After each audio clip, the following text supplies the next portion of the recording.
Hi LinkedIners, as promised today we'll present the second episode from the snippets of the interview that I had with Mike Cameron about the Emerging Leader book.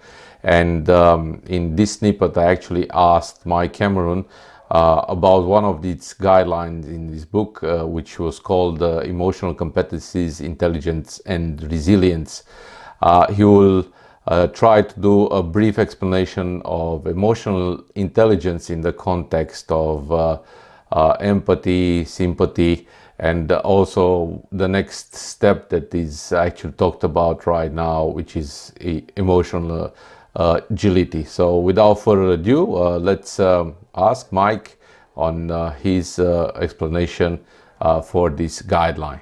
Yeah. The important thing for people to think about, first of all, there are things which are called intrapersonal. That's about you. It's about me. It's intrapersonal in emotional intelligence. Whether you're talking emotional intelligence, emotional resilience, emotional agility, the first, and this came originally way back from stuff that was coming out at the end, towards the end of the 1900s.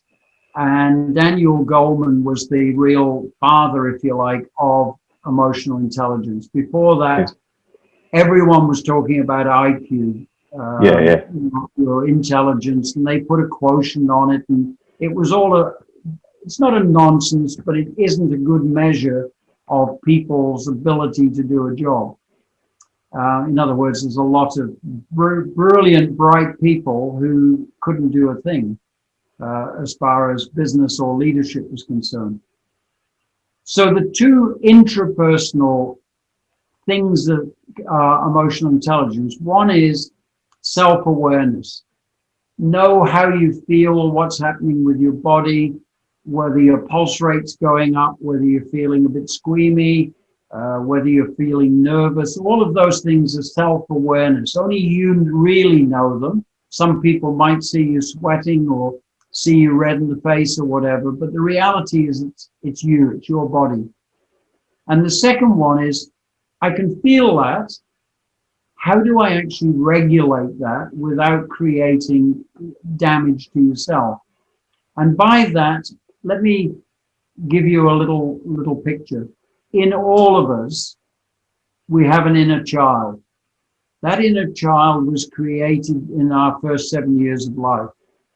Some would go on a little bit longer, but in 7 years of life, we've had some bruises, and we've got wrong feelings, and we've got attitudes to life. We've got a little inner child that from time to time lets us know that they're in there and they're feeling a bit scared or frightened. And it's okay to say, it's okay, you're fine.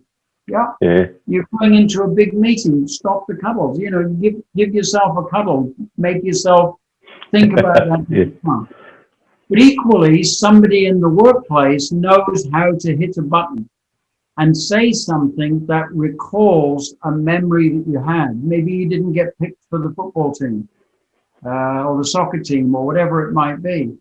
And you felt rejected. And when you're an older person, somebody in your team starts ignoring you. And the little child in here, it's a hot button, it's been pushed. Now, in my case, I frequently would hold all my emotion together. And I shared this with LMA. In mine, I ended up getting a big scar down my chest because I had the heart attack as a result of lots of emotions that were like that. And my body was miles too uptight. And that changed my life because I never want to be in that situation again. The things that you have to have for emotional intelligence as well is the ability to create a motivational space, or the ability to motivate yourself to do something more than you would normally have wanted to do.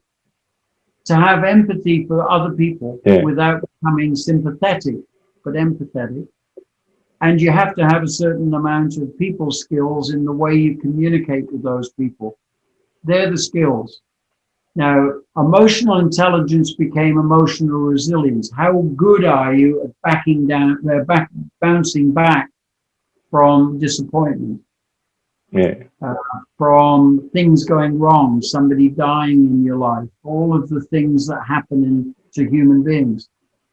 And nowadays, emotional resilience is far, far more important than just basic emotional intelligence. But in reality, you have to have the foundation of emotional intelligence to be able to look at how do I bounce back.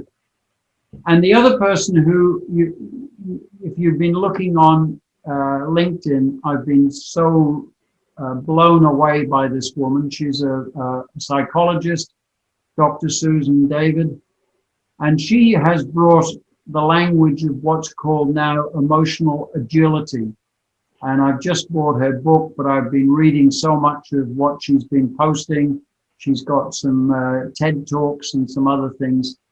Emotional agility is the next step up, and how we both manage ourselves and the environment that we're in, and being sensitive to that.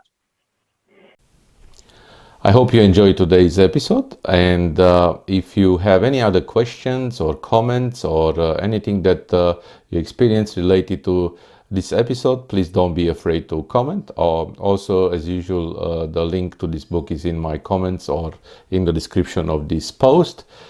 So until next time, stay strong and be well.